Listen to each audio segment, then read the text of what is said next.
Now, to the youth here today, I have read your communique. I'm deeply moved by your visions. Let us answer your call today or tomorrow in investing in adaptation education. We need all young people everywhere to be empowered as agents of change. I'm asking you, you just don't wait, sit and wait. Our teachers, professors, our parents, our governors, president may do, but you have to raise your voice. We have no time to waste. Climate justice demands that those at greatest risk have the greatest say. You are the one who has greatest say. I've been speaking out to many young people. Challenge your leaders. Tell them that this is the world where myself, my generation, my succeeding generations will have to live. Then answer comes automatically, naturally. Being joined here today by President Macky Sall is a great honor for me and for us. I believe we all share in that honor.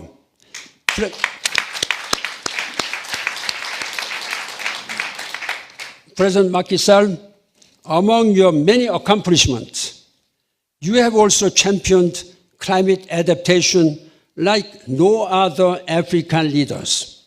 Thank you, Mr. President, for this vital contribution, and I count on your continued leadership. I also want to specifically highlight the lifelong contribution of my dear colleague and friend, Professor Patrick Verkooyen, who is sitting with us. I can honestly say that in all my travels, in all my engagements with the global leaders and business leaders, scholars, in every office I have ever held, I have never come across any individual with this strong drive, passion, not only passion, combined with compassion and level of excellence. This is a very rare person whom we have to really care so that he can lead by example for your succeeding generations' better future. So why don't you applaud him?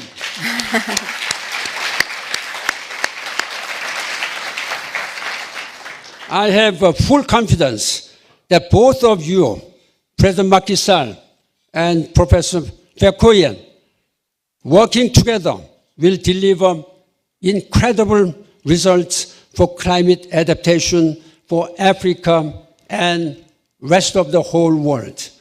Also, I know that Professor Verkooyen is the best set of hands that could be in place at the University of Nairobi, the premier tertiary institution of this nation.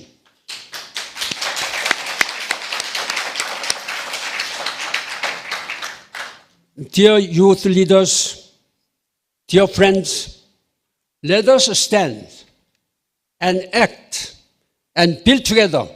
Raise your voice, challenge your leaders.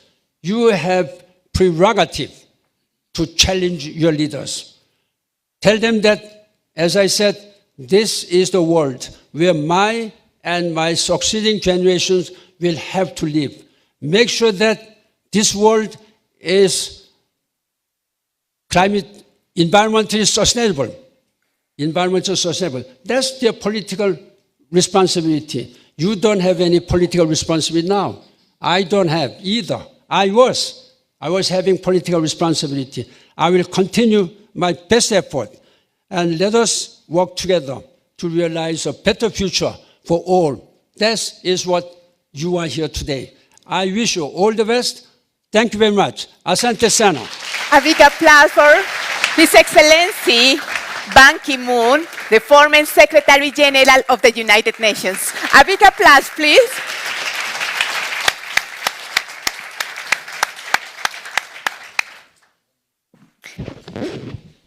His Excellency, we are all part of your legacy.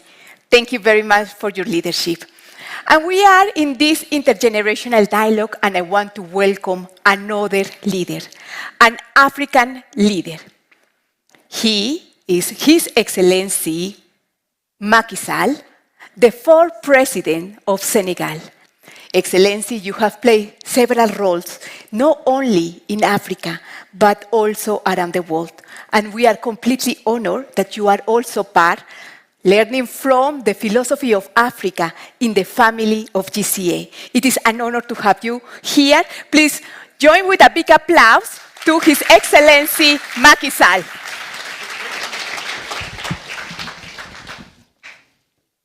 Thank you very much.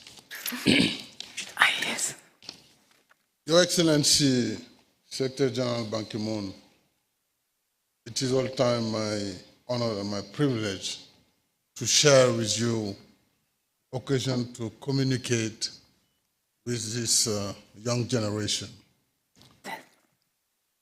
Professor Verkojan, we are so pleased to follow your step and to support you on what you are doing and giving the reality and adaptation, particularly in Africa, with our very, very symbolic and special program, AAAP, African Acceleration Adaptation Program. So, dear Mohammed Ali, thank you also. I know your action. You told me about that. I know how you are committed also on the issue of climate change. And I'm very happy also to share this panel with Madam Governor. It is all time a pleasure to see the leadership of women and youth. So, thank you, dear young leaders. Thank you for being here. It is an honor to speak with you today. I'm chair of the Global Center on Adaptation, and I was so honored to take over after a dynamic and very big leader of the world, Secretary General Ban Ki-moon. And he still continues to inspire our action on GCA. So thank you, President. Thank you, President Moon. Thank you, Secretary General, for your action and for your leadership. I'm also committed to building a climate-resilient Africa. Across Africa, change is happening, not only in boardrooms or cities, but in villages, towns, and communities. Young people, you are leading this change.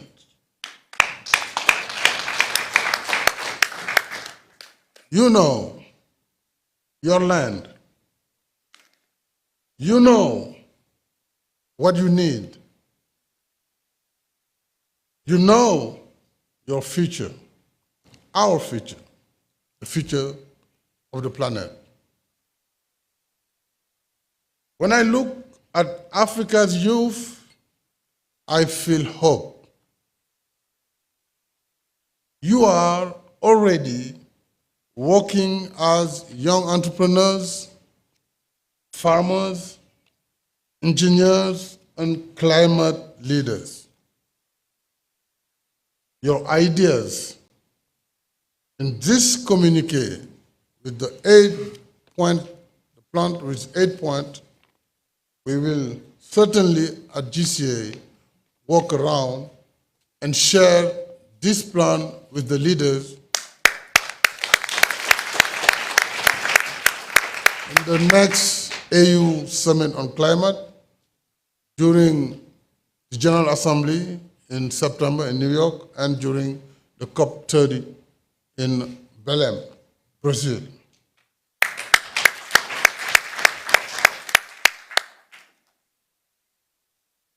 As I said, I'm proud of your work. Across the continent, we are working to build resilience. Our countries have two goals: protect nature and grow our economy. We can do both at the same time. And this is the fight we are doing with those who are polluting the planet and who don't want to pay. Because we have the same planet. We have the industrial countries, the big polluters, and you have the poor countries like Africa and other developing countries. All the emission they produce is less than 4%. So when we are talking about adaptation, it's not charity. If we want to save our planet, we have to work together, hand in hand, and to give the budget, the necessary budget and finance for adaptation.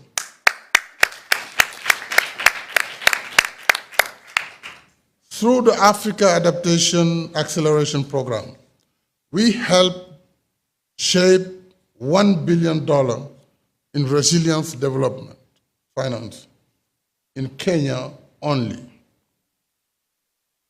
This money is making a real difference. It helps with farming, roads, technology, and small businesses. We have supported over 60,000 young people and women. This shows one truth. When we support youth, Africa does more than survive. It grows stronger. Something powerful is happening in Africa. Young people, you here, all the young people in Africa, you are not waiting. You are already building, creating, and leading. That's why, as Secretary General asked you, change your leaders, but change also the world. Your ideas, your actions are shaping Africa's future. Your future is full of climate strengths and new ideas. So, dear young leaders, let me conclude. My message today is simple. Africa's future is in your hands. Young people from places like Homa Bay here in Kenya and across the continent are writing that future. Your future, our future today. You are not just tomorrow's leaders. You are leading today. Let's work together into a strong, fair future made in Africa by Africans for Africans. I thank you. Asante Sana. A big applause, please join me with a big applause for His Excellency Macky Sall, the former president of Senegal. And as he said, it is a time for transformation. We need to work together, and we are driving this agenda together. Now, I have the honor to welcome Her Excellency Gladys Wanga. A big applause for her. Thank you, Madame, to be with us and to be a champion for adaptation. Welcome. Thank you. Thank you very much. Your Excellency Ban Ki-moon, it's a true honor of a lifetime to share this panel together. Your Excellency Macky Sall, Professor Patrick Vachoin, a great champion, and we are proud to be associated with GCA in Homa Bay, His Excellency Mohammed, and this room full of vibrant young people. More power to the youth, more power. More power to the youth, more power. More power. It's a true honor to be here to speak with these young people, but also to share the story of GCA and Homa Bay. The work that GCA is doing as far as local adaptation is concerned, not just in the cities, Your Excellency Macky Sall, as you said, not just in the cities, not just in the boardrooms, but in down in the villages. And we're very, very happy that as Homa Bay we have this opportunity to work with GCA to drive local adaptation that has young people at the center. And I think our rooms should look more like this when we have discussions on adaptation, because these are the people, as you said correctly in your communique, the decisions we're making today don't affect us much as they will affect the young people sitting in this room. And I think His Excellency Ban Ki-moon has told you to stand up and speak and take this opportunity seriously. And I heard in the video Professor Patrick saying it will take relentless and ruthless and laser focus, because the obstacles are many. But if you give up on the first, then you will not move to the second. So you have to have that ruthless and relentless focus and laser focus. Where are we going? And we must get to where we are going. So I think you are very, very fortunate as young people of this country and of Africa to have had the very, very wise words that have been spoken to you, and you should take them extremely seriously. So I'm honored to address this very, very esteemed audience, and as we deliberate on intergenerational equity and inclusive strategies to accelerate climate adaptation. This conversation could not be timelier as our country and county confronts the intertwined challenges of climate change and youth unemployment.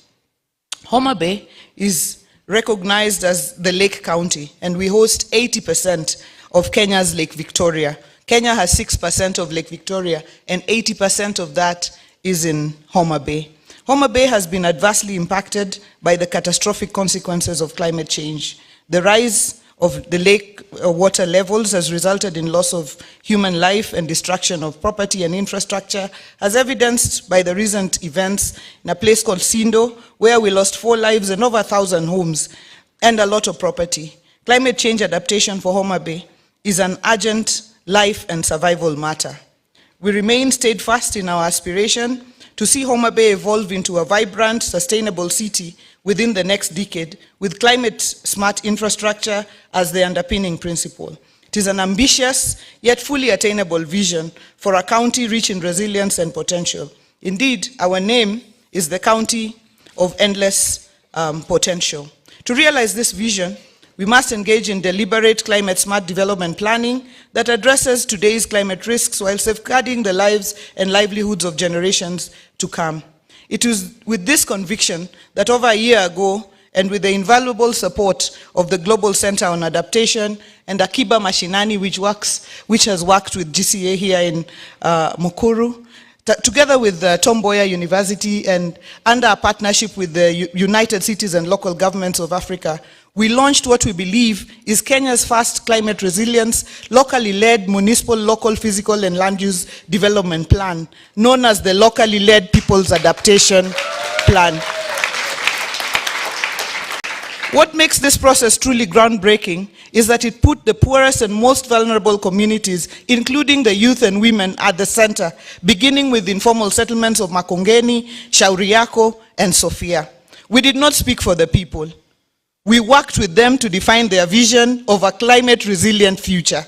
In Sofia, Makongeni, and Shauri Yako informal settlements in Homa Bay, the residents have mapped their risks and charted their own adaptation path. The county government supported, enabled, and elevated this bottom-up planning process.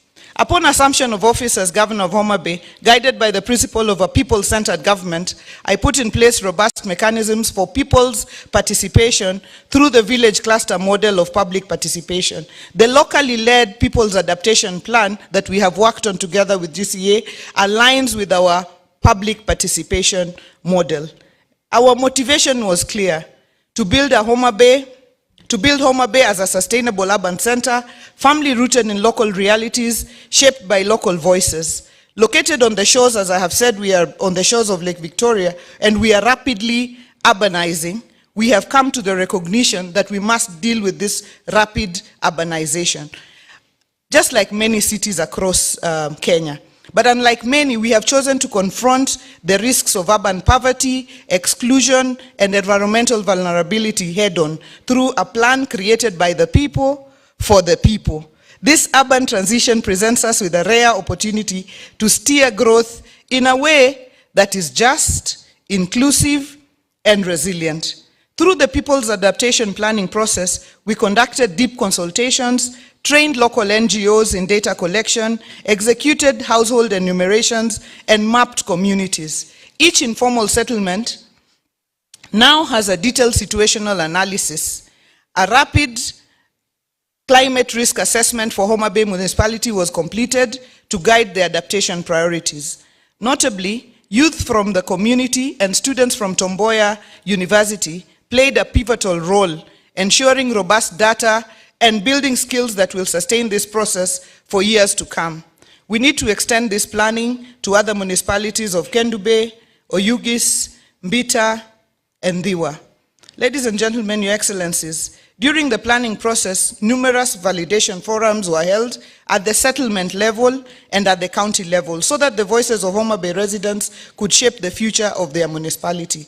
We are now in the final stages of this landmark plan and will soon present it to the County Assembly of Homa Bay for approval.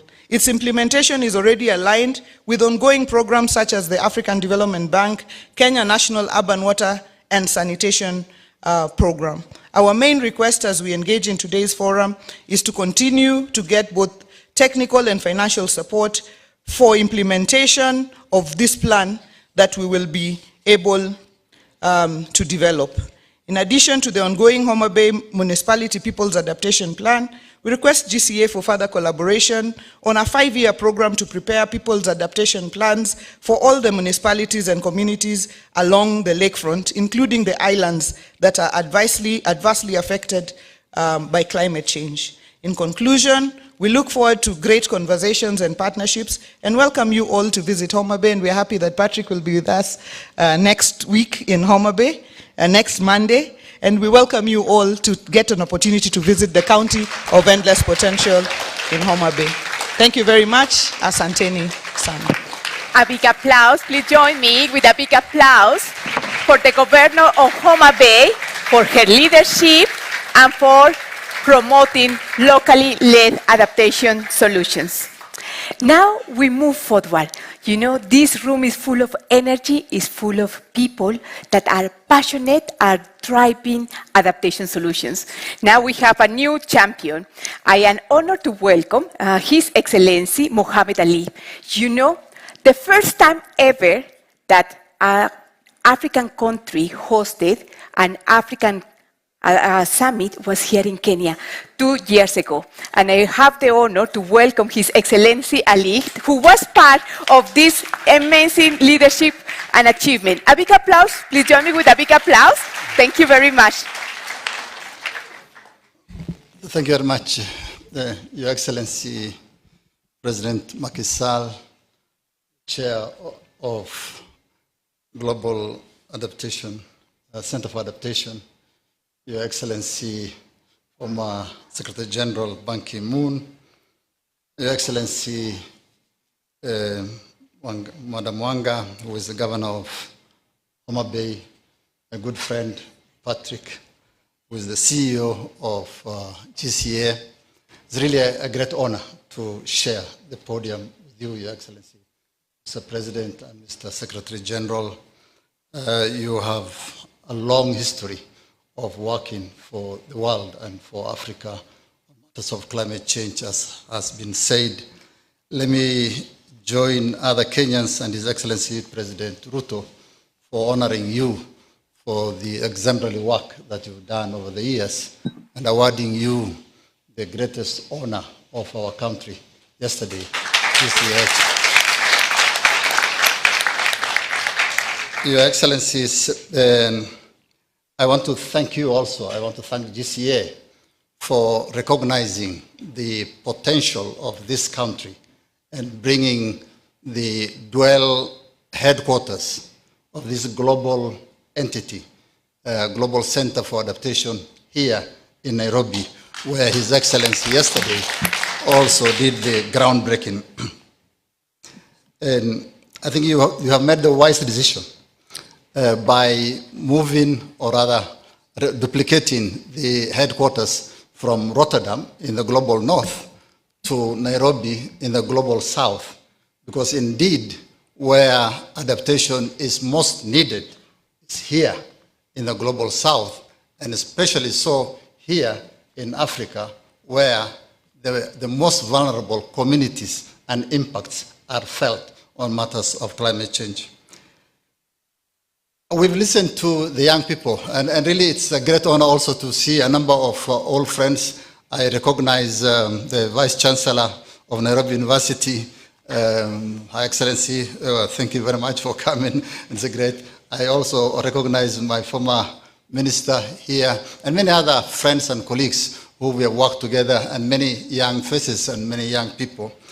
It just shows the enthusiasm and the commitment of the young people of Kenya and the people of Africa when it comes to addressing matters of climate change. A while ago, His Excellency, the former Vice President of USA, Al Gore, was here, and he hosted a similar but slightly bigger forum for his climate reality thing. More than 1,000 young people came. Whenever issues of climate change are discussed in Kenya and in Africa, the people who come and who are making a difference are young people of Africa. And this is really a great commitment and a great thing to celebrate as young people. And climate change is a reality. We all have seen. I'm just coming back from a place called Sevilla in Spain, where His Excellency and many other leaders congregated to discuss issues on financing for development. The temperatures there were abnormal. We have never seen that kind of temperature here in our country. It was 46.5 where we were. 46.5, I don't think there is any part. I come from Garissa, which is among the hottest parts of Kenya, but we don't have that kind of temperatures. So it's a reality. Every single week of last month and this month, temperature being broken. And, you know, in Japan, I saw 1,000 temperatures have been broken over the last 2 weeks only. And so this is the reality. Over the last 10 years, every year was hotter than the previous year. 2024 was the hottest ever year. We don't know what's going to be like this year. May was the hottest May ever. And I think June this year was slightly cooler than the June of last year. But we don't know what World Meteorological Organization is going to tell us when we reach 31st of December. So that is the reality. Yet, we in Africa are contributing the least, as you all said. So adaptation is the only option that we do have as Africa, because really, the people who have the responsibility to address this problem of climate change are the people who are polluting the world. Yet, they are reneging on their promises and their commitments. Those are the people that we must call on. And I thank you, Secretary General Ban Ki-moon. I thank you, President Macky Sall, yesterday. You did call on some of these people who are backtracking on their commitments. And so we as Africa, I had the privilege last year of leading the African group negotiations in climate change. And we keep on pushing for the Africa's agenda. Adaptation is important, but can we adapt to a temperature of 50 degrees? There are already 50 degrees in Iran last week, 51 point something. And many other parts of the world, they've already exceeded 50. can we adapt to a temperature of, say, 60 degrees? It is impossible. So adaptation is important. But beyond adaptation, it is important that we call for emission reductions by the people who continue to spew the world and the atmosphere with more and more greenhouse gases. You know, the assessment done by the assessments being done by one of the scientific institutions based in the US continues to monitor the concentration of carbon dioxide in the atmosphere. It is now at 429 point something, 429.5. I mean, it was just a few years back, it was 380. So it continues to increase. So as Africa, we will do our bit. And young people of Africa, we congratulate you for your commitment and your innovations. I have been to a number of events where young Africans are innovating, you know, to survive, to cope up with the situation. But that is not enough. Financing, support for our adaptation actions is dwindling. You all know that the commitments on adaptation funding is a fraction of funding going to mitigation. And so one of the things that we continue to push in the international forums, which we'll do again in every other meeting that we go to, is to make sure that financing as agreed in the Paris Agreement, parity between mitigation financing and adaptation financing, which means they need to be equal, and that has not been achieved 10 years. This year we're celebrating the 10th year of Paris Agreement, yet we have not achieved that. So we'll continue to push that at international levels, but the young people of Africa, the young people of Kenya, we thank you for all the good work you are doing. It's really heartening to see the innovations that you continue to do. A few weeks ago, I invited two young Kenyans to my office, Charlie and Mercy Chalo, who has innovated and patented a new equipment for steam cooking. And she's already commercialized. What is the other lady called? Nora Magero. Also, she's patented and commercialized beyond Nairobi, beyond Kenya and into Africa and some other parts of the world, her Vaxibox. I think you know. Many other Kenyans are patenting and innovating, you know, adaptation equipment and tools that is helping them. So I encourage you to continue, you know, innovating. We will support you, His Excellency President William Ruto, as the chair of the Committee of Heads of State and Government on Matters Climate Change, will continue to champion on behalf of Kenya and on behalf of Africa. And we will support him as Kenyans and his staff to push this agenda of climate change. So once again, thank you very much. I'm looking forward to working with all of you. But let me again thank you, Your Excellencies, for choosing Kenya as the seat of GCA. And we look forward to making GCA work even harder. And may I thank you also for recognizing me yesterday as a champion, a distinguished champion of one of the main programs of GCA, which is the Africa Accelerated Adaptation Program. Thank you, President Macky Sall, and I thank you, Mr. Patrick, for that. We will champion AAP, and we will champion adaptation and mitigation and climate action for Africa and for Kenya. Asanteni sana. Asante sana, please join me with a big applause for His Excellency Ali Mohammed. Adaptation is about the most vulnerable people suffering the consequences. And this agenda requires a long-term vision, partnerships, intergenerational dialogue, but especially people that are ready to take the challenge and that don't give up. And many of you in your daily life knows this situation. And I want to welcome now one person that I have also the honor to work in the day-to-day life. And many people said things are impossible. And what I have learned in GCA is that nothing is impossible. Because when we are working day and night and exhausted and we think we will not make it, I have learned from His Excellency also Professor Patrick Verkoyen that everything can be done, and we will do it because we can, we must, and we will be. Welcome, please, His Excellency Professor Patrick Verkoyen, the CEO and President of the Global Center on Adaptation and the Chancellor of the University of Nairobi. Thank you, Adriana, for these very kind words. Obviously, she's paid by GCA just to say these things. But Adriana, more seriously, you're doing a fantastic job. It is you who is driving this whole momentum. Thank you for that. Mr. Secretary General, you spoke very kindly and generously about me, also yesterday. But we're entrepreneurs today. And let me also say a few words about you, sir, if you allow me. We have worked for many, many years together. And the central message for the youth here today and outside is there is no other global leader like yourself, sir. And why do I say that? Leadership is obviously about influencing others, hence power.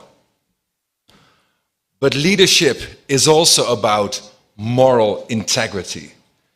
And it is very, very rare that these two dimensions come together in one person. And quite frankly, sir, you are the one who has inspired me the most in life. Because you have that combination of being, in very plain terms, an extremely good man, fighting at your age, sir, every single day on this cause. It's extremely rare, and I want to thank you for that. That was the good part. Now the second part, this is also a good part for me, because yesterday, when you received the highest national honor of this nation, you indicated, sir, you're now also Kenyan. And that comes with a social contract. Because you're honorary chair, and you may think you're off the books now, and technically you are, but we really count on you, Mr. Secretary General, in the coming years to really keep leading this cause. So thank you so much, Secretary General. President Macky Sall, sir, Chatham House. I know there are students here, development studies. And I assume when you're a young African leader, you study not just Kenya, you study the continent. You study stories of failure, but you also study stories of success. Mr. President, you were 12 years the president of Senegal. For those who understand the transformation of Senegal, this is unprecedented. And Mr. President, we also worked very closely together. It is you, sir, who drove that transformation together with the people of Senegal. I thank you for that, Mr. President. And also, my second point for you, Mr. President, what is not known normally outside sort of the intrinsic dynamic of diplomacy, when you were chair of the African Union, it was you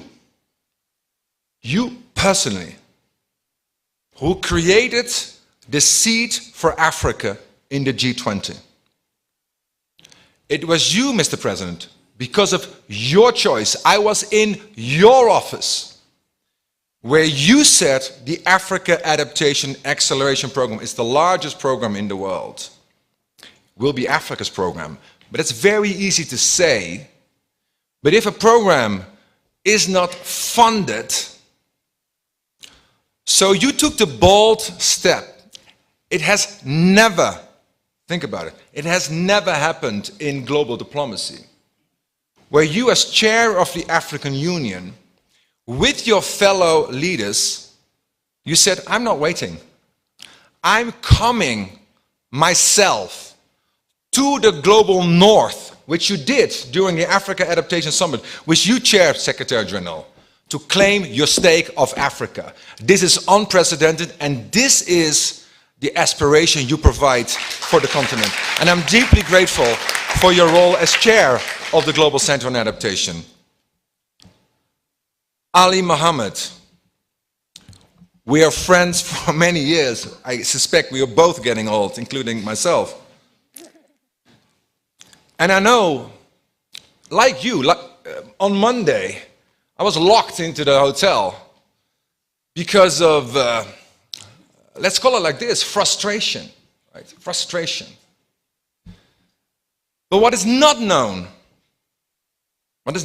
in this country, what you, Ali, together with His Excellency President Ruto, what you do and what the President does outside this nation, because it was President Ruto, 2 years ago, with you, Ali, came to the Netherlands, to our largest floating office in the world. Picture it.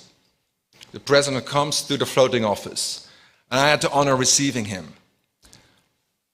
It goes up 2 meters, it goes down 2 meters twice a day. And the President said, I'm not a good swimmer. I can tell you that. We're a country of runners, but we need to see results. And you, Patrick, you're a white, middle-aged man. You work on Africa, but Africa's solutions cannot be created outside Africa.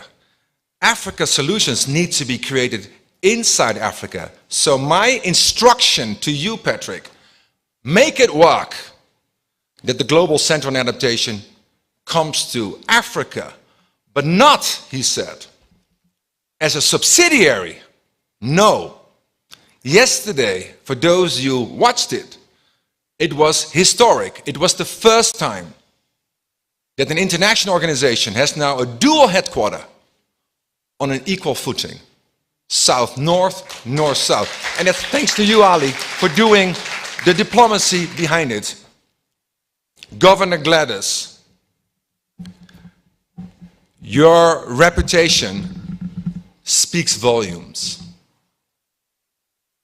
And for me, as a relative outsider, when I think about the dynamic nature of Kenya, I think about the need for transformative leadership by putting people at the heart of solutions. And I think Gladys, if I may call you Gladys, that's exactly what you do in Homa Bay, and I'm delighted to visit you anytime soon. So now, I have a speech, but last night I called my daughter. I have 5 children. Romee, 17 years old. So I said, I'm going to do an intergenerational dialogue. Intergenerational. I had to explain intergenerational dialogue. She said, Dad, you might be a professor. You might be even the chancellor of the University of Nairobi. And I want to welcome also my sister, Vice Chancellor. But don't lecture, but listen. And I have listened to you. Over the last few years, I have traveled the nation. I was in Makueni 2 years ago, and I met Sarah. Sarah was a mother of 5. In the period of drought, she said, I'm fetching water. I'm doing this for years. But now, because of the drought, what I need to walk, or what my kids need to walk, it doubled in distance. So what she did, she had to pull her kids out of school. And because of the AAAP, together with the African Development Bank and with AU NEPAD, we developed a sand bank to capture water so that Sarah's kids could go back to school. I traveled to Wanga, a few months ago, after the floods. And I was standing with John and his family, and he showed me, he said, my tea crops washed away. Kids pulled out of school. He said, Patrick, Mr. Chancellor, sir, I still have to get used to that. Mr. Chancellor, sir, you talk about adaptation, you talk about development. For me, it's about survival. And I traveled to Mukuru, and I think there are some people from Mukuru here. At least Jane is here.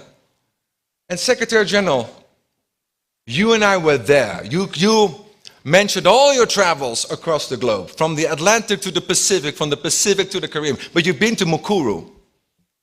And you committed in Mukuru to find a solution around economic development. And I also want to acknowledge Jane, maybe you can stand for all of us. Because Jane, you came, I'm sure you will speak about it later today, with concrete solutions for the people of Mukuru. Now, to your communiqué, 8 points, but quite frankly, it boils down to 1 point. Maximum, 3 points. Jobs, jobs, jobs. But not just jobs. Right? The young people, yourself, not just jobs. Well-paid jobs. Jobs in the 21st century. And that's precisely why, together with Vice Chancellor Hutchinson, I accepted this role as Chancellor, unpaid, to create this connection between education on the one hand and job creation on the other hand. And let me give you one example. We have a fantastic young student at the University of Nairobi, Brian. And Brian came to me and he said, listen, Mr. Chancellor, sir, I have a small AI app, prototype. What does it do? It helps teachers in the rural areas to grade quickly with this app. But this is just an app. This is a prototype. Bill Gates started in the garage. Brian started in the slums. What, he said, can you do, sir, to help me take off? That's precisely why the University of Nairobi launched last year the Big Five, 5 bold initiatives, one of which, Vice Chancellor Hutchinson, indeed, is the Innovation Park, which we launched, so that young entrepreneurs, such as Brian, will meet up with venture capitalists because you are ready for the takeoff.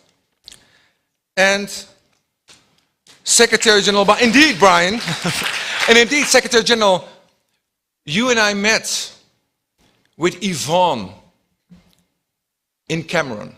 She came to one of the climate summits. She's from Cameroon. And she had an extraordinary story for me. She said, I'm a waste picker. My mother, a waste picker. Her mother, a waste picker. I'm 18. I have 2 children. But I have a dream. I have a dream. If I would have one drone, and when the rains are coming in the city where she lives, she said, I would let my drone off, fly over the city, see where the waste blockages are, get my waste pickers to unblock so the water can flow, there's no flooding. She said, there's a business. This is a business. Through the support of GCA, Yvonne has now 10 drones, 200 people working for her, back at school. So it's about jobs, it's about resilient jobs. Another point, speaking very frankly,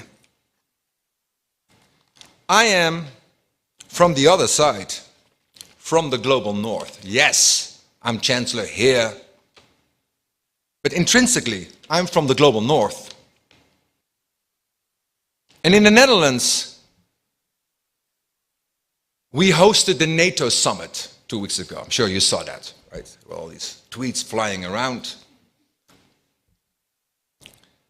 And at the NATO summit, the rich countries, the pact, agreed to 5% of GDP for security, for NATO. But students of diplomacy will read the fine print. It's 5%, but within that, 3.5% hardcore security, but 1.5% for security-related expenditures. And it is my strong view that 1.5% security-related expenditures, part of it should be invested in Africa. Because think about it. If you live in the Netherlands, and our cabinet just fell, you think you have political challenges here, come to the Netherlands. You think you have political challenges here, go to the United States. What's the number 1, 2, and 3 agenda item in the West? Migration. Africa is, from the global North perspective, the forgotten continent. Why are you so important? As SG said, to raise your voice, to increase the temperature, but at the same time, Governor, indeed, come with very concrete solutions. So your communiqué is extremely important. It's extremely important. And President Macky Sall committed to bring this communiqué from the Africa Climate Summit to the General Assembly to COP30. And if I can take the liberty, Mr. President, to add an asterisk to that commitment, it would be even better that you self-select one of you to come with us to New York, to Brazil, to speak on behalf of the African voices. I thank you very much for your commitment. And my daughter, Romee, 5 children, number 3. She's coming. All my kids, I forced. If you want to become a global citizen, if you think about problem solving, you can't do this from the Netherlands. You have to come to Africa. Why? This is Africa's century. I thank you very much. Asante sana. Thank you very, very much to Professor Patrick Verkooyen, the President and the CEO of the Global Center on Adaptation, and as well the Chancellor of the University of Nairobi. It's time for Africa. It's time for transformation. And I am delighted also to welcome my colleague. I see a question. We will have immediately after the next session that we'll have some... Please, yeah, comment. Yeah, come forward. No, take the mic. Thank you. Thank you very much. My name is Joe Abala. I'm an agribusiness entrepreneur. I'm a former student at Strathmore University, Development Studies and Philosophy. I'm a social activist and I'm an agribusiness entrepreneur. I want to do a 3-minute short commentary about today and about what our lovely panelists have talked about today.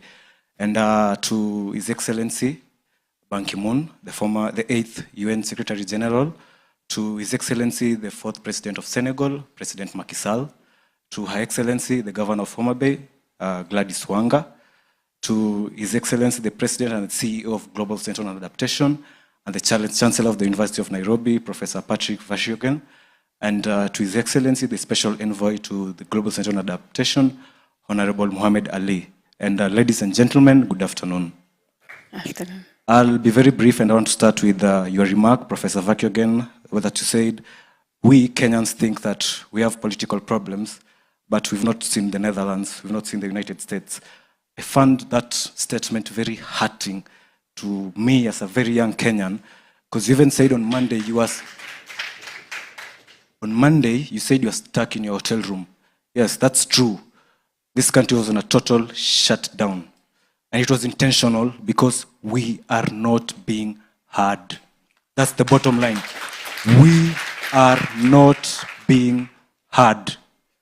You know, we talk about giving the youths a voice. Youths to be heard. I want to categorically say the youths, we have a voice and it is very firm. The only problem is you are not listening to us. That's the only problem. You are not listening to us. Your Excellency Ban Ki-moon, I want to tell you that the governor sitting here, the governor of Homa Bay, one of the people come from Homa Bay. He's dead right now. I'm sorry to say that. May his soul continue resting in peace. His name is Albert Ojwang. Albert Ojwang was killed in police custody. The only thing our lovely governor did was to issue a statement only. That's the only thing she did. As I finish, I want to say this. I'm finishing, Your Excellency, yes. Professor Vakyogen, I'm finishing. Because, you know, we are saying that we want the youth to have a voice, but I'm about to be silenced, you know. So anyway, as I finish, I want to say that I want to comment on enabling environment for youth adaptation.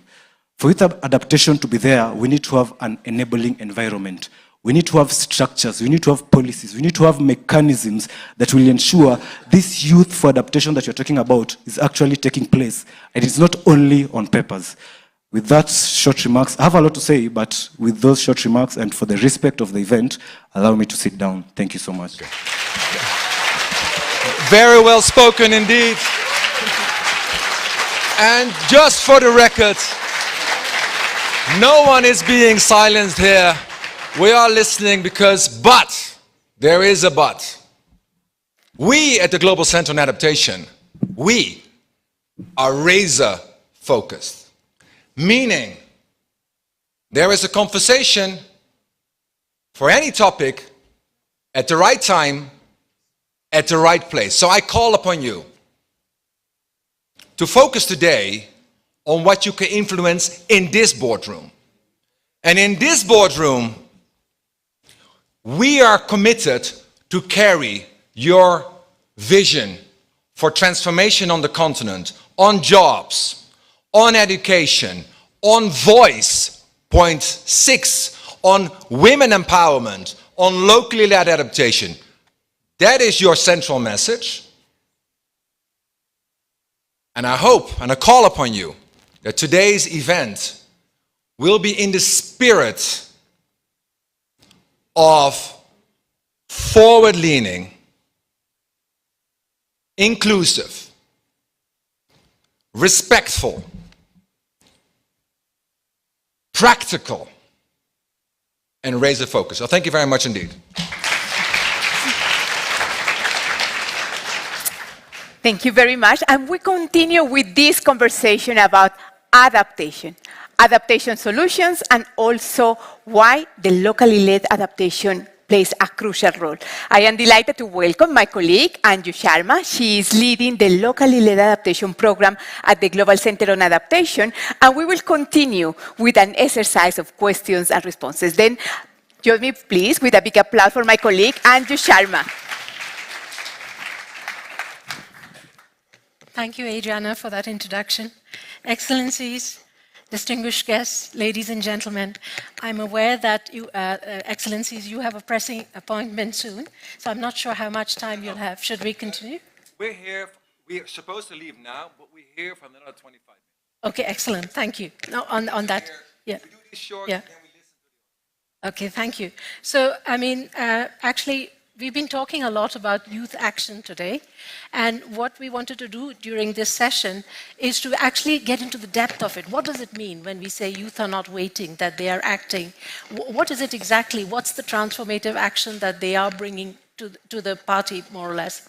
So I want to tell you a story from the county of Homa Bay.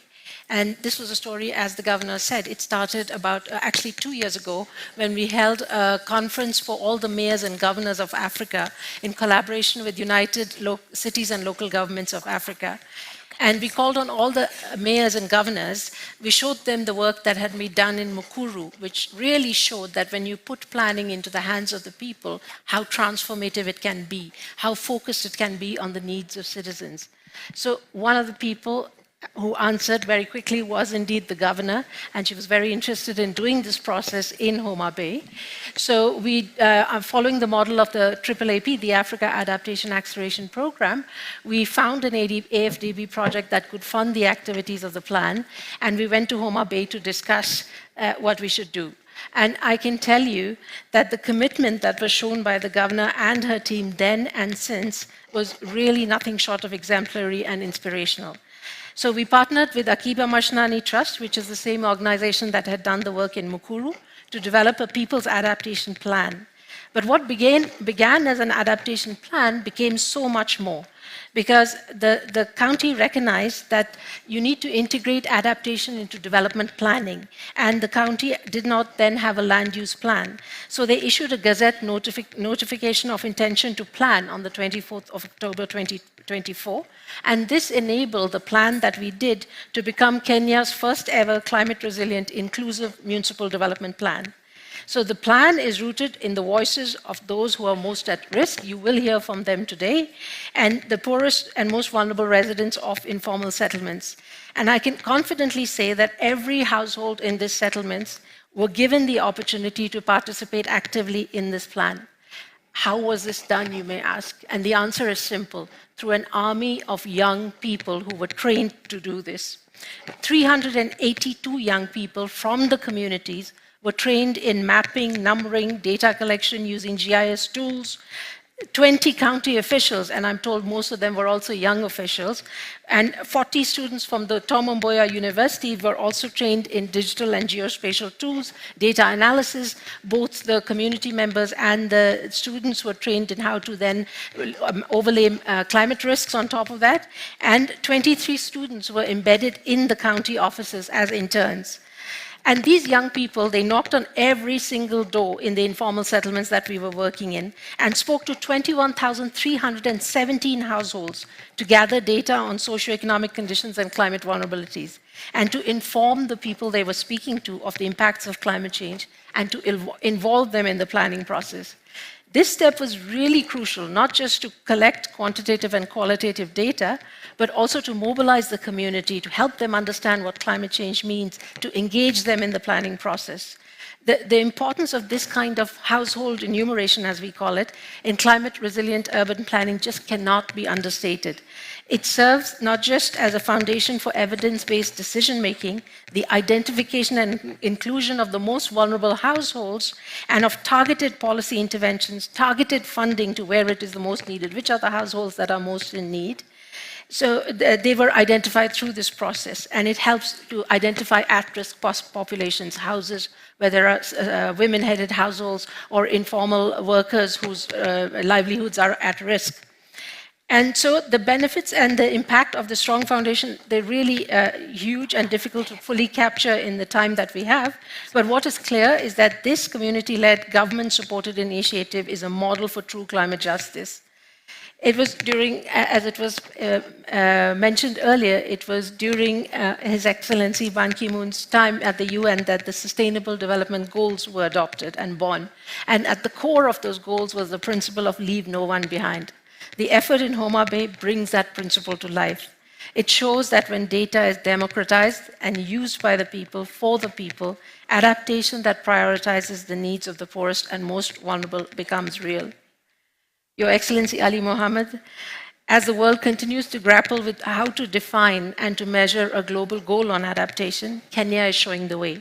The answer lies not in unwieldy national level or global level data, but in really reliable household level local data built from the ground up through a strong equal partnership between communities and their governments, and used by both to hold each other to account. So I'm going to wrap up there and invite, actually we have two speakers from the community. I'm going to open it up. Okay, all right. Adaptation, principle number one, you adapt, you adjust to what the dynamic in the room is. What I clearly hear also from the previous speaker, you need to speak. We heard you because you spoke already through the paper, 8 points, right? That's one. Now we need to open it up. right? Razor focused, 8 points, adaptation and jobs. So what I want to now suggest to adjust the program, and who want to speak? Please, come forward. Please. But it's very important, this young lady. It has to be a question, right? Statements we know because we've seen your 8 points. That's your statement. So please, a question, and we pick up a couple of questions, and then we answer. Thank you very much. My name is Dolphin Magero. I also come from Homa Bay County, but I work for Ministry of Education. Because you're talking about, I work for Council for Nomadic Education in Kenya, and Nora Magero is my sister, indeed. And I want to ask a question, because you're talking about intergenerational dialogue. How are you planning to engage children, for example, below the age of 18? Because we've had discussions about, when you talk about intergeneration, it's all about youth, that is 18 to 35. What about the children from the ages of, 4 to 18? And how can you support that? Because there are schools that are, of course, extremely vulnerable, especially in the ASAL counties. Thank you. We take a couple of questions. We have 8 people lined up. We close the list here also, mindful of time. We take them all. Please, short, name, question. My name is Augustine Onsare, a diploma graduate in petroleum geoscience and an ardent supporter of climate resilience and adaptation. My question is, I've seen what you've done with your foundation on giving students opportunities to do their MBAs, postgraduate, and PhDs. My question is, do you have maybe opportunity for students who are doing from diploma to undergraduate? If there is, how can a person like me, get an opportunity to do my first undergraduate? Good point. We take it. Yeah. Thank you. Okay, morning. Morning. My name is Elton Butiti, a former student leader from the Premier University of Nairobi. So here is my question as a climate leader from the Climate Reality Project. Maybe most of the Kenyans and the youth, they think that this climate change issue, it's only an issue to maybe the UN. So this is my suggestion and also a question. We want climate and maybe the environment conservation to be a compulsory unit to the maybe to all the higher learning institutions, so that these people from the word go, they can they can get to know that climate is an issue. Yeah, thank you. Fantastic point. Your name? Thank you for this opportunity. My name is Ndambuki Orans, a development studies student at Mount Kenya University. My question will narrow it to the special envoy for climate change, Excellent Mohamed Ali. For the global center adaptation, which strategies the government of Kenya has taken to employ or to adopt the climate center adaptation to bring the change, especially to the local communities, in the climate change issue in Kenya? Which are policies that the Kenya government put? Please, a question.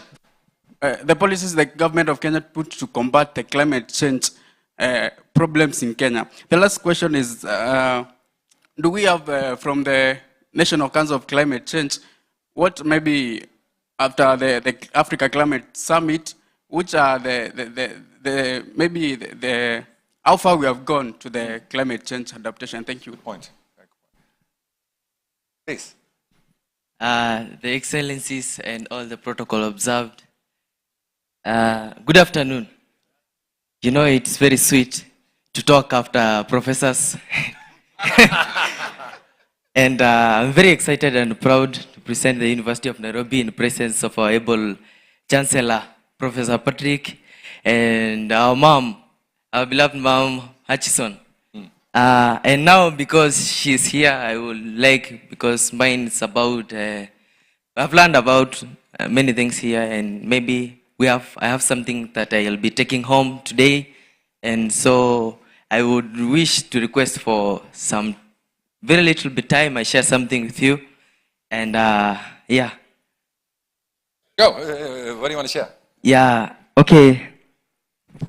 My name is Joseph Ndisha, a proud youth, Masai, a student leader from the University of Nairobi.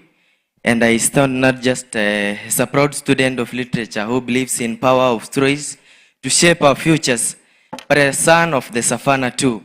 I stand before you with deep humility, clothed in the rich heritage of the Maasai community, a voice of people rooted in resilience, culture, and harmony with nature, as a voice of hopeful generation, ready to learn and grow and build.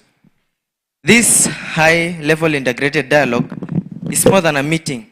It's a bridge between wisdom and innovation, between tradition and technology, between yesterday's experience and tomorrow's ambition. We are gathered here not to compete, but to connect and collaborate. Not to question authority, but to honor it, while also inviting it to walk with us into the new age. There exists sometimes a silence gap between generations, a gap of mistrust, misunderstanding, and missed opportunities. But I believe dialogue like today's is the torch that lights that gap. When leaders speak, let the youth listen. And when the youth speak, the leaders lean in for our stories, for in our stories lies our shared future.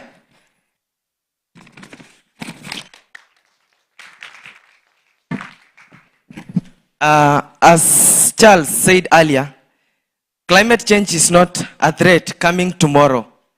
It's already here with us today.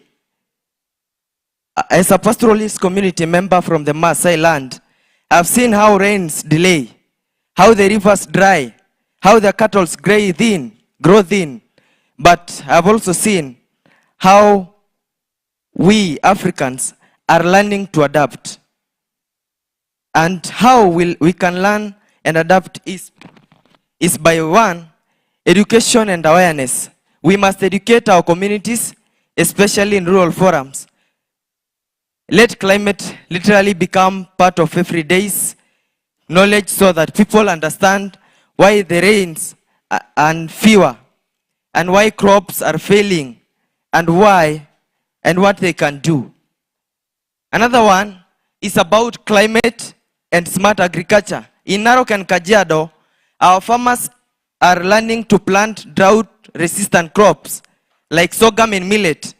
We are embracing traditional wisdom like rainwater harvesting and blending in with modern techniques like drip irrigation.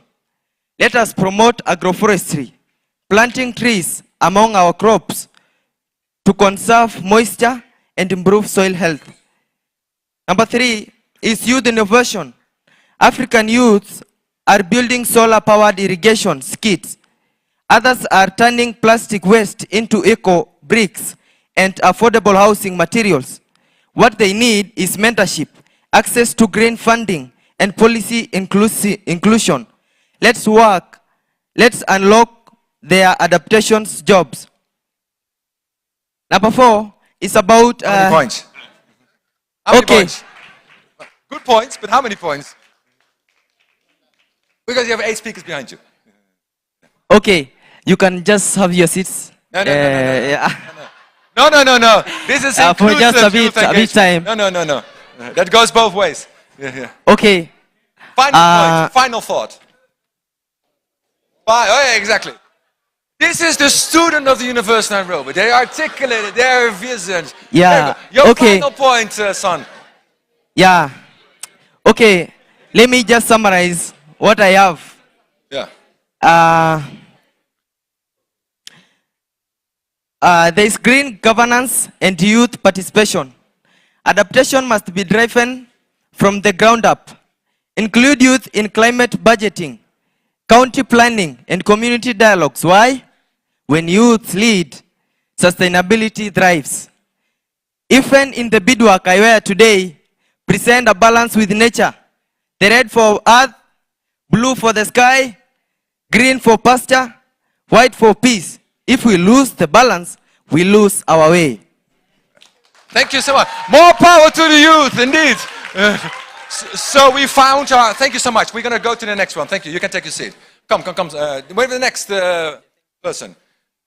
Again, we have... If you want to have an answer, right? If there are questions and comments. If you want to have a response, There's a reality out here. In 10 minutes, the SG is heading out to the airport. So, please question, and I want to be respectful to your colleagues. Short question, and we wrap it up. Please. Yes, Excellencies and all protocols are observed. My name is James Aningo from the University of Nairobi. I can see Mom is also here. And my question goes directly to Professor Patrick. How can GCA help address systemic challenges the youth face? Now, as we said, it's intergenerational dialogue. When we are trying to find these opportunities to travel abroad, we find more of challenges like visa denials and lack of access to funding to attend these sessions. How is GCA going to handle this? And secondly... No, just one, please. All right, thank you. One point, good point, I'll come back to it, please. Okay, good, to all the protocol observes, good afternoon. Okay, my name is Fabian Adienge. I'm from the great county of Homa Bay, the county of greatest potential. Yeah, that's my mom. You people call her High Excellency, but I call her my mom, my mother. She's our mother. And she's ever right. Yeah. Yeah. So my question is, I just have one question. I have to be brief because as we are people of actions, not words. Yeah. Okay. Amen. My question is, okay, how will you ensure that youth-led adaptation solutions receive direct access to climate finance, not just through intermediaries, but through trust-based funding models? Thank you. Thank you for that point. And we capture them all. Yes. Excellencies and all the guests present, good afternoon. My name is David Mwangi, second-year student, Chiromo campus, and the chairman of Organization of Nairobi University Science Student. The Chiromo campus is situated, sandwiched between tributaries of River Nairobi, which is currently a dump site and some trenches of some sewerage. Now, I'm asking, coming from the Faculty of Science and Technology, how is my chancellor going to engage us as a student, having a lot of innovations in the part of dealing with climate change? Also, I have a proposal. With my organization. We've planned on cleaning River Nairobi. Now, I'm requesting that you can give me a direct engagement. I take you through the proposal so that you can help us run it and make it a success, because we want to actualize, not just words. Fantastic. Already on that second point, we can address it. Let's meet tomorrow. We're going to fix that meeting tomorrow, and I'll come back on your first point. Excellencies present in the room and members present in the room, good afternoon. My name is Joan Jemutai, and I'm here representing over 7,000 students in the Medical Students Association of Kenya. And my question is, we the medical students here in Kenya are actually not speaking words, but are actually doing actions. And with this, we have an initiative that will take place in September at Mombasa that will be a conference bringing together students from over 25 African countries. And how can we collaborate and partner with you in such matters, because it is climate action oriented and as well as public health oriented. So my question specifically is to our eighth United Nations Secretary General. How can we collaborate with you and partner in this initiative? Thank you. Okay, thank you. Great question. Like life, the clock is ticking. So that we all know where we are. Question, and then we're going to wrap it up. Literally 7 minutes, please. Okay, it's John Nyongesa, born leader. Actually, what David said, I'm the organizing secretary of the organization. So actually, if it's talking, we'll meet tomorrow. Thank you. Absolutely. Count on it. Okay, good afternoon. My name is Rebecca Fuete, an environmental sociologist by profession. A Gen Z is a lecturer. Okay. Yes. So my question is, I've heard so much about the youth and the marginalized. I'm a founder of Farmers CBO. My question is, how can we advocate for climate finance for persons with disability, especially the students in the schools?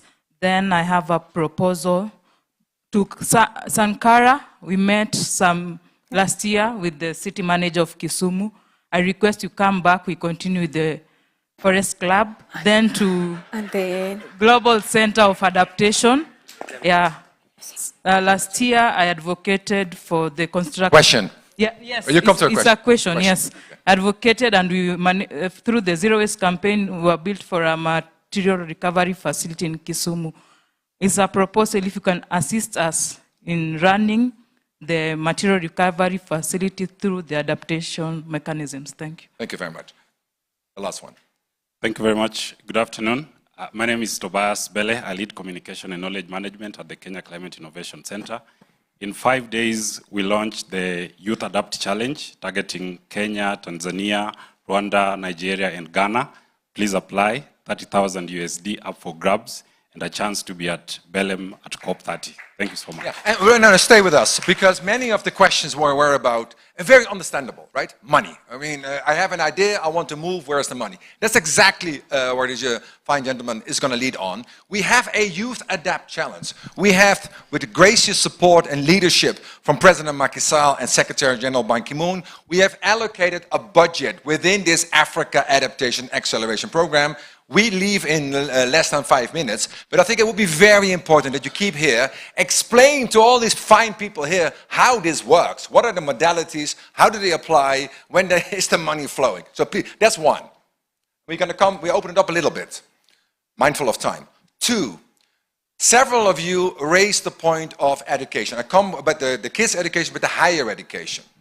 So when I was appointed as chancellor, right, last year, I'm sure many eyebrows were raised. Why is this guy not from Kenya suddenly becoming a chancellor of the University of Nairobi? Fair point. But when I launched, together with President Ruto, the Big five transformative initiatives to transform not just the University of Nairobi, not just higher education in Kenya, but across the board. Within those 5 points, it's extremely important, one of the points was raised by one of our colleagues, is climate science education. In my world, it's inconceivable to graduate from any university, any country, whether you're a lawyer or a medical doctor or pick a field, if you haven't done Climate 101. So it's now within this Big 5 sort of agenda that we make this 101 on climate science mandatory. It's an open access course, and it is my vision and desire, Vice Chancellor, that this is open for all of students in Kenya. 1. 2, it's very important to understand what is already out there, right? So Adriana developed, 3 years ago, a so-called MOOC, Massive Open Online Course, right? Where you have the basics on climate adaptation. How much does it cost? 0. Yeah, your time. So I invite you also when we leave that Adriana walk us through what is it, the MOOC? Why is it important? How does it work? 3, for those more advanced students, right? You go from bachelor, you go to master, and some of us have aspirations to do a PhD. Very smart. I was thinking, I was appointed, if you do a PhD, you might as well just go to the top. Right? University of Nairobi, great institution, nothing wrong with it. A little bit of governance challenges, which we appreciate. Not really, but... So I created the first ever dual PhD program. On what? Climate adaptation. Between Kenya and the Netherlands. As we speak now, there are 2 students fully funded in the Netherlands from Kenya doing a dual PhD. This program is open, it's running for business, we're looking for applicants. So there's also opportunities out there, which I think we all need to be aware of, because I really also sympathize. If you're a student, and my last point is basically to the first point, to go full circle, if you allow me. Also to wrap it up. Have we addressed all the questions? No. Is the team still here? Yes. They can pick it up from there. But let me wrap it up. Please stand next to me. Let me wrap it up. The point you made is very well heard.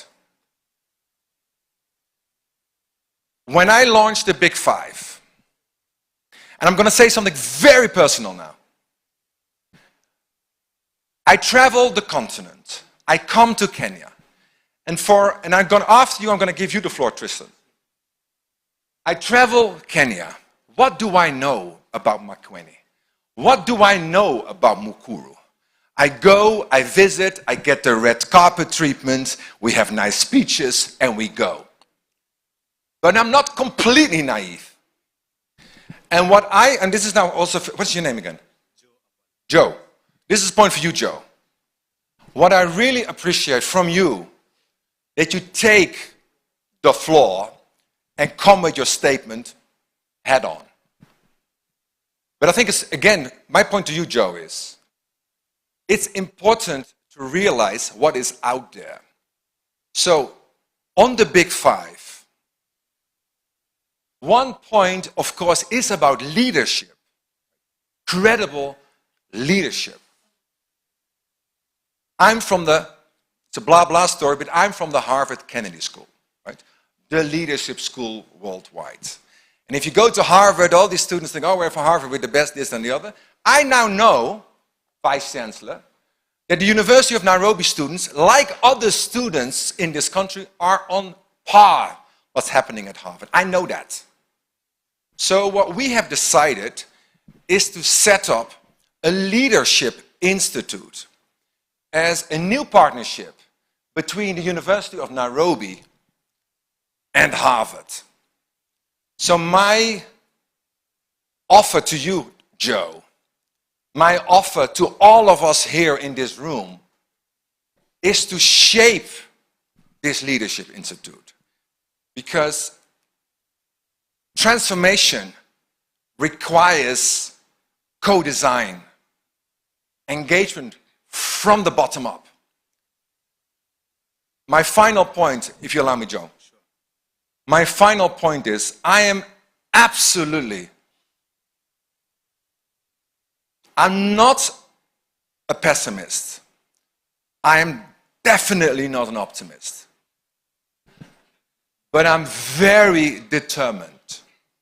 And what I call upon all of us here, and you, Joe, is to use this determination and put it into something very concrete. Be it a leadership institute, be it a climate science 101 course, be it about projects being developed, being discussed tomorrow in meetings, but at the same time, we need to be aspirational, at the same time, practical. So, on behalf of President Macky Sall, on behalf of Secretary General Ban Ki-moon, on behalf of Governor Gladys, on behalf of His Excellency Ali Mohammed, I want to close the meeting, this part of the meeting, but I want to put you forward, Tristan. Tristan is not my son. Could have been my son, very similar. It's the first time you're in Africa. And I also want you now, and I told you yesterday, don't come with a polished speech. Don't come with something which sounds great. But you now have your first flavor after a short while here in Kenya. It would be good to just hear your very short 30-second reflection, and then we close it out. Best? Yeah. Okay, so it feels a bit weird to finish off as a Dutch person in a Kenyan youth meeting, but I think this is a chance for me to tell you how much I admire you all and appreciate you all. In Kenya, I've seen that the Kenyan people have 3 very distinct qualities, which are your drive, your determination, and finally, your unity. And that gives me faith, and that gives me faith in that we, as a young generation in this world, can stand together, united, north and south, to battle climate change. And also, I'm convinced that you, the African youth, will be the leaders of Africa in the future, will make sure that Africa is not only a partner in the battle against global climate change, but a leader. Thank you very much. Thank you so much. But just also to be very clear, Joe and colleagues, we're going to wrap it up, we're going to wrap it up, we're going to wrap it up. No, I'm going to wrap it up. Sorry. With all respect, I'm going to wrap it up now. Africa, it's very simple to say, Joe, this is Africa Century, right? It sounds fantastic. But if you live in Mukuru, it may feel a little bit different, right? And if your voice is not being heard, you may feel, well, leadership, inclusive leadership, that sounds great, but it has to be actualized. This meeting today brings an end, Secretary General, to your visit to Kenya. And it was you, sir. You insisted on this meeting. Did it fit in your schedule? It did not. But you insisted that we would have this conversation. Joe, friends, others, obviously, this cannot be a one-off. This cannot be a one-off. We all, including myself, we're being tested and validated on what we deliver. So we will have a youth academy, Joe. Adriana will explain all of that, how that works, where we invite you to join, to continue the conversation. I will be part of it. And for those who wanted to meet with me, we have concrete ideas of proposals. Please go to Adriana to set it up for tomorrow. Not next week, not next month, tomorrow. With that, I humbly request Secretary General, President Macky Sall, Ali Mohammed, Governor Gladys, to join me in departing. And I want to thank you so much. This was very profound. It is not the end, it is a journey, and I count on all of us. Thank you very much indeed. Please, it is a time to celebrate. Thank you to the leaders that have been with us, and we are in the time for Africa. Thank you, His Excellency Professor Patrick Verkoyen and His Excellency Mohammed